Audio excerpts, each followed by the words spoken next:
The second half of the 20th century was a time of fierce and complicated wars of decolonization across Africa. Among all these wars, Algeria's fight for independence from French colonial rule stands out as one of the most brutal and significant.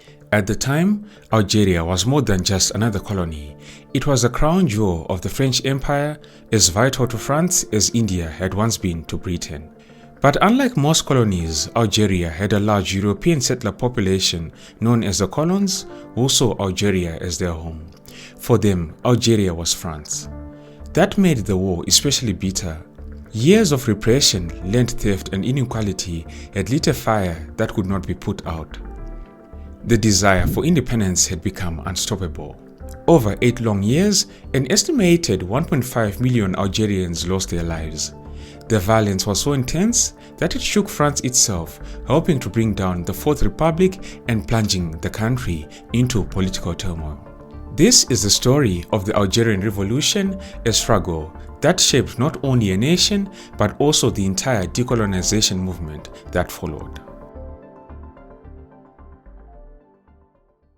Algeria stands as the largest country in Africa, its vast land stretching from the Mediterranean coast all the way down to the endless sands of the Sahara Desert.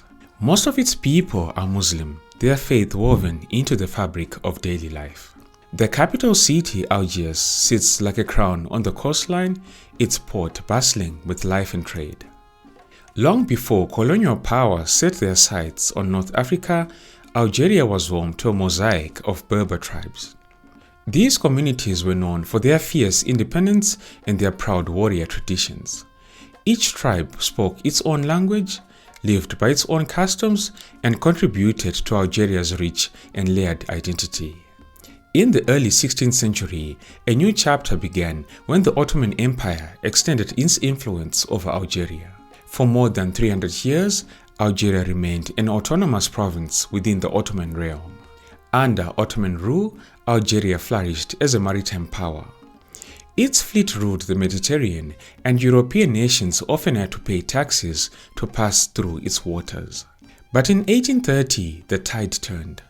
French forces swept into Algiers, capturing the city and laying the groundwork for their own empire. By 1834, Algeria was declared a colony of France, setting the stage for a long and often brutal chapter in the country's history. When French forces captured Algiers in 1830, they opened the floodgates to a new era of colonization. Almost overnight, waves of Europeans arrived to stake their claims, snapping up homes, shops, farms and factories at bargain prices. But that was only the beginning. As demand for land grew, the French pushed even further, taking land from tribes, religious foundations, and entire villages, reshaping the very fabric of Algerian society. Back in France, the business world smelled opportunity. Commercial interests expanded the French zone of occupation, established massive agricultural estates, built factories, and relied on cheap local labor to fuel their new ventures. To tighten their grip, France divided Algeria into 3 departments, officially making it part of the French Republic. The motto was clear: Algeria is France. The settlers, known as colons or pieds noirs, came from all walks of life.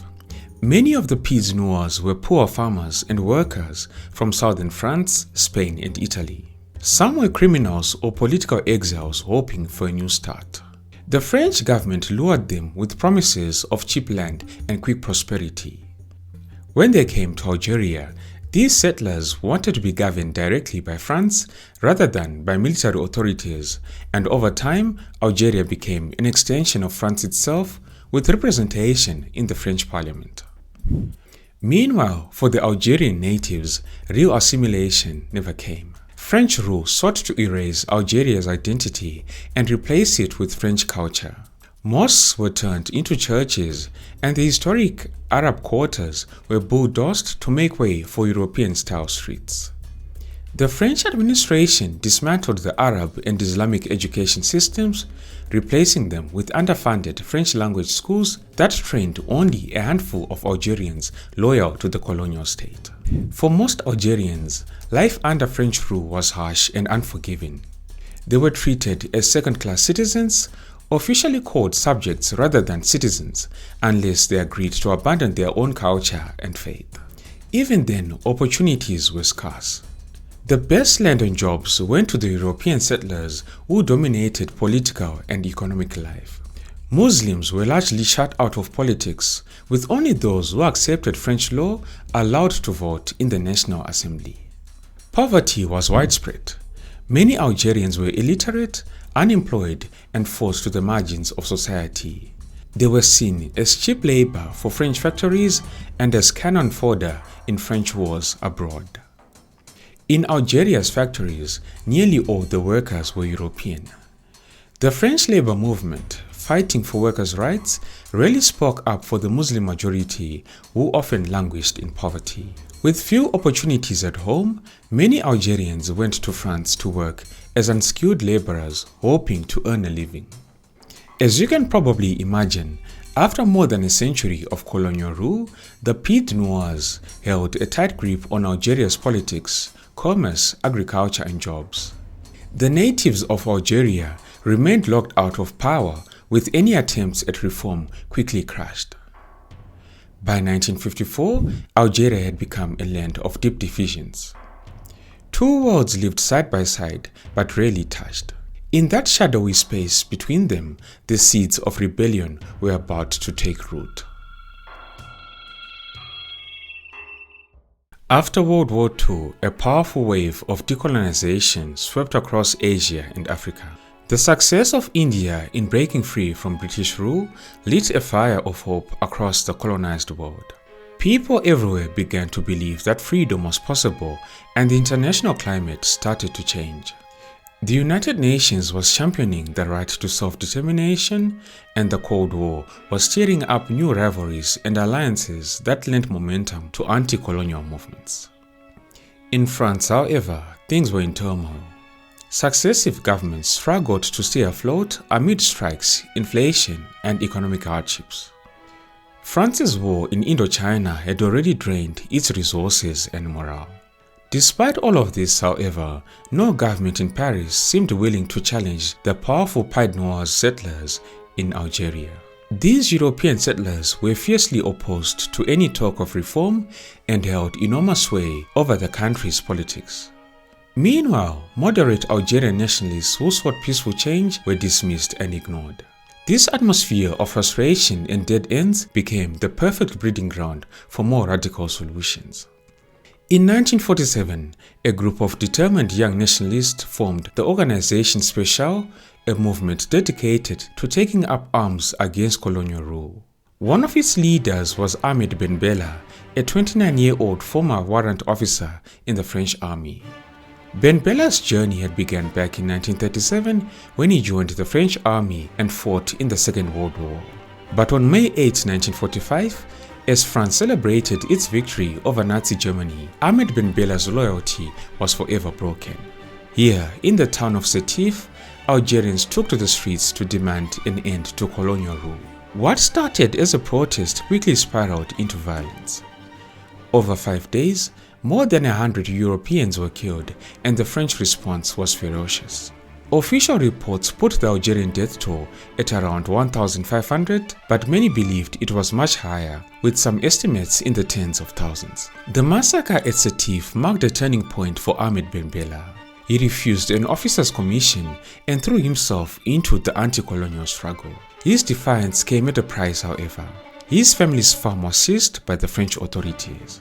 Undeterred, Ahmed Ben Bella orchestrated a daring raid on the main post office in Oran in 1949, netting 3 million francs to fund the resistance. Unfortunately, the Colonization Special soon fell apart under relentless pressure from French intelligence. Ahmed Ben Bella himself was arrested and sentenced to 8 years in prison. In 1952, he made a dramatic escape, sawing through the bars of his cell with a blade hidden in a loaf of bread. He fled to Cairo, where he found support from Egyptian President Gamal Abdel Nasser. In March 1954, Ahmed Ben Bella and 8 other exiles came together to form the National Liberation Front, the FLN.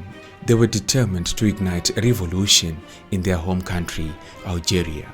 On November 1, 1954, the FLN launched a coordinated assault on French targets. They hit government offices, military posts, and key communication lines. This bold move shocked the French authorities. From Cairo, Egypt, the FLN broadcast a call to Algerian Muslims, urging them to join the fight for an independent democratic state grounded in the principles of Islam. The French response to these attacks was swift and uncompromising. Interior Minister François Mitterrand declared the only possible negotiation is war, insisting that Algeria was an inseparable part of France. All of this would mark the beginning of a very brutal war. At first, Algeria's National Liberation Front focused its attacks on military and government targets, but by 1955 the conflict took a darker turn. In August of that year, the FLN struck at Philippeville, targeting European civilians. This violence stunned French officials, and the Governor-General Jacques Cousteau called for relentless retaliation. In the response, French authorities claimed they killed more than 1,200 guerrillas, but the FLN and some journalists reported that up to 12,000 Algerians were massacred by French forces, police, and the Pied Noirs. The bloodshed at Philippeville pushed many Algerians to rally behind the FLN, transforming the rebellion into a full-scale war of independence. In turn, the Governor-General Cousteau declared total war on the rebels, and France's position hardened. Now, even as the violence escalated, mass demonstrations by French settlers in Algeria further discouraged any talk of reform. Meanwhile, the National Liberation Front and its military wing, the National Liberation Army, fought with one unshakable aim: to win Algeria's freedom. Through 1956 and 1957, the FLN waged a relentless guerrilla campaign. They embraced hit-and-run tactics, striking at army posts, police stations, and colonial farms, then vanishing into the rugged countryside. They targeted mines, factories, and transportation lines, disrupting the machinery of the colonial state. This wasn't just a fight against soldiers. The FLN aimed to break the French hold on Algeria by terrifying those who supported the regime. They carried out kidnappings and executions, sometimes slitting throats or decapitating victims to send a chilling message. Village elders, government employees, and even simple farmers who refused to support the revolution found themselves in the crosshairs. Meanwhile, Ahmed Ben Bella was orchestrating the struggle from exile, directing arms shipments and coordinating strategy from Cairo under the watchful eye of Egypt's president Gamal Abdel Nasser. His life was a constant dance with danger. For instance, in 1956, Ben Bella narrowly escaped an assassination attempt when he refused to accept a suspicious package from a taxi driver in Cairo. Later that year, a French gunman burst into his hotel room in Tripoli, Libya, and shot him. Luckily, Ben Bella survived, and the would-be assassin was killed at the border by Libyan guards. In October of that year, Ben Bella and other FLN leaders boarded a Moroccan airline flight from Rabat to Tunis, hoping to attend a North African summit. French forces, acting on their own, ordered the pilot to land in Algiers, Algeria. There, the rebel leaders were arrested. Ben Bella's arrest catapulted him into the international spotlight. Although imprisoned in France for the next 5.5 years, he was seen as a key figure in any potential peace deal. Back in Algeria, the war was about to reach its boiling point. One of the most defining chapters in the war unfolded on the streets of Algiers. Until then, the FLN had focused on rural resistance, but by late 1956, they realized that the cities, especially Algiers, were the real prize. In the heart of the capital, the FLN launched a deadly campaign of bombings and assassinations. Police stations, cafes frequented by Europeans, and even the ancient Kasbah, the vibrant Muslim quarter, became targets. France, desperate to crush the uprising, poured 400,000 soldiers into Algeria. the violence intensified. French forces wiped out entire villages in retaliations, while the FLN factions struck at European civilians. The French government declared a state of emergency and gave sweeping powers to one General Massu. His 10th Paratroop Division brought brutal counterinsurgency tactics that they learned in Indochina. Torture became routine, suspects disappeared, and prisoners were thrown from helicopters into the sea, their bodies never to be found. Although these methods drew condemnation from French intellectuals in the left, the government denied their use and censored any mention of them. More than 250 books and newspapers were banned in France, with even more silenced in Algeria. By the end of 1957, the French military had shattered the FLN's urban network, but in doing so, they lost the battle for international opinion. The revelations of torture and repression spread like wildfire, inspiring anti-colonial movements across Africa and beyond. Inside Algeria, tensions reached a boiling point. French authorities rounded up thousands of Algerians, corralling them into camps in a desperate bid to weaken the FLN's support base. At the same time, the Pied Noirs, the European settlers who had once demanded French protection, turned on the government they claimed to love. They saw weakness in Paris and felt abandoned, convinced that only they could truly defend their way of life. Desperate, the French government swung between brutal crackdowns and half-hearted attempts at winning Algerian hearts and minds. Neither approach worked. Then, in May 1958, the crisis exploded. European settlers staged massive demonstrations demanding Algeria remain French and calling for the return of Charles de Gaulle, the war hero who had saved France once before. The war in Algeria had split public opinion, and many feared that France itself might collapse into chaos. And so, on June 1, 1958, General Charles de Gaulle was called back to power. Within a year, however, it became clear that Charles de Gaulle understood what many in France refused to accept. The days of French Algeria were numbered. General Charles de Gaulle offered the Algerian people choice: independence, full integration with France, or a partnership that kept French control over key sectors like the economy, education, and defense. On January 8, 1961, a national referendum was held. 75% of French voters chose to let Algeria decide its fate. France had grown tired of a war it could no longer win. 2 months later, the French government announced negotiations with the FLN's provisional government. On April 11, 1961, General Charles de Gaulle addressed the nation, admitting the conflict had become too costly. He argued that France's economic future depended on ending the war. Desperate to stop Algerian independence, die-hard settlers and rogue army officers formed the Secret Army Organization. Between 1961 and 1963, they launched a brutal campaign of terror, striking both Algeria and France, targeting officials, civilians, and even General Charles de Gaulle himself. But the tide could not be turned. On March 18, 1962, France and Algeria's FLN signed the Evian Accords. Algeria's independence was recognized, and France agreed to withdraw its troops over 3 years while keeping trade ties to protect its oil interests. A ceasefire took hold that March, and by July, Algerians voted overwhelmingly for independence.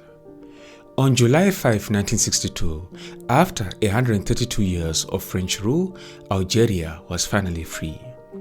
Ahmed Ben Bella, one of the revolution's heroes, became the country's first prime minister and later its first president. The cost of freedom was immense. Over 8 years of fighting, more than 1.5 million Algerians had died. Another 100,000 French soldiers and settlers had perished. After independence, nearly 90% of the Pied Noirs fled Algeria before the year was over. Many destroyed hospitals, schools, and factories as they left, leaving the country stripped much of its technical and managerial knowledge. Algeria's revolution became a symbol of hope and a rallying cry for every colonized people yearning for independence. At the same time, the Algerian War shattered France's myth of being a civilized empire. It radicalized generations of Algerians and deeply scarred French society. Don't forget to like and share the video if you enjoyed it. Thank you all for tuning in. This has been Tatenda for African Biographics. Until next time, cheers. Have a good one.